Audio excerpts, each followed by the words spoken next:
that's the story for so many folks, right? They just kind of end up stumbling into it and having to learn to evolve, learn the business kind of on the fly, right? It's great to prepare and educate ourselves, right? But I found for myself personally, I mean, there's a lot of things that I can't learn, reading an article or listening to a podcast, right? Sometimes you just need to roll up your sleeves and dive in, and it's amazing how much you can kind of learn on the fly, right? There is no substitute for learning by doing in terms of the intricacies, right? So we can talk about that as it pertains to P&Ls for multifamily properties, but also just given an appreciation for the risk. And I think that's especially timely.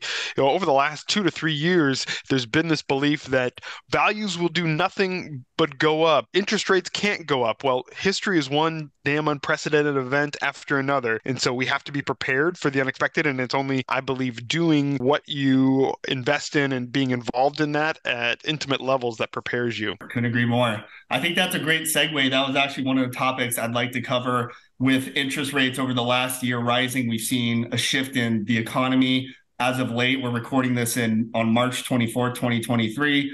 We've seen some instability in the banking sector. So how are you all approaching your business when it comes to deal sourcing and deal criteria? Has any of that shifted over the last year with sort of a lot of changes that we've seen out in the economy? It has, and I'm having conversations today that I never dreamed that I would have a year ago. I was talking with my partners this morning to say, do we feel comfortable with our deposit relationship at this bank?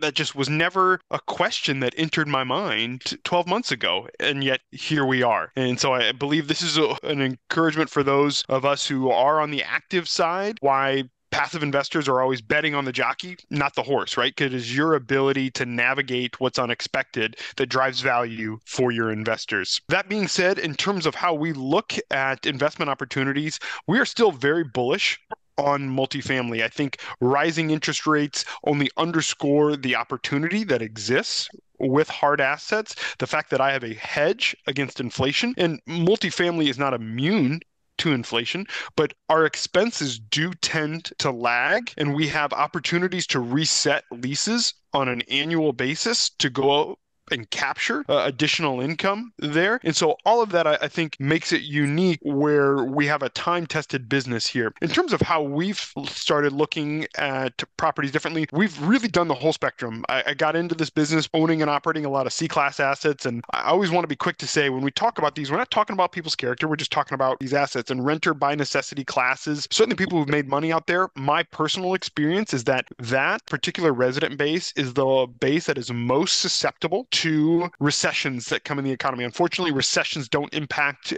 everyone equally. And it is those individuals that have the least amount of margin financially in their life to weather changes, whether that be inflation, whether that be the loss of a job or responding to the health needs of a loved one. And so we are trying to pivot our portfolio, and the new acquisitions that we do look at are almost exclusively, think of it as like 1990 and newer. Honestly, 2000 vintage and newer is what's most important to us, and that gets into a lot of the basics of the product, how they operate. I've done a lot of stab lock breakers, cast iron piping, and I can only tell you that they're expensive. And that's what I've learned throughout that process. And so we see greatest opportunity shifting into newer assets in the most well-to-do submarkets, because as you do watch recessions happen, it is those submarkets, think B plus and better, that see the least expansion in cap rates. And so we believe that is the greatest hedge for our capital and for our investors' capital.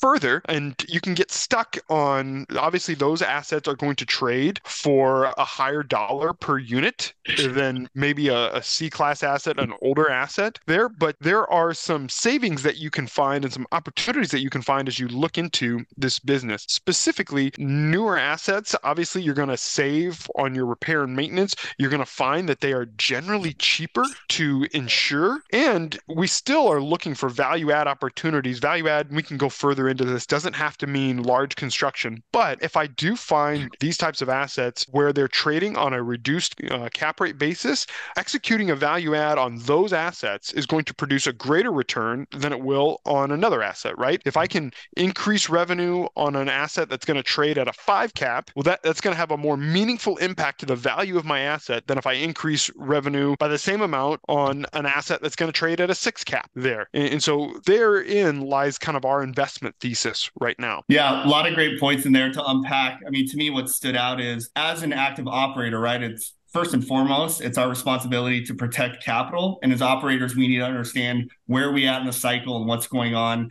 What are the economic factors that are out there? And so you kind of laid out, how important it is as an active operator. You really need to have the awareness of where you're at and operate accordingly, right? And make any adjustments to the business plan or the strategy moving forward. Again, to yes, give returns to your investors, but first and foremost, right, protect the capital that they're investing with you.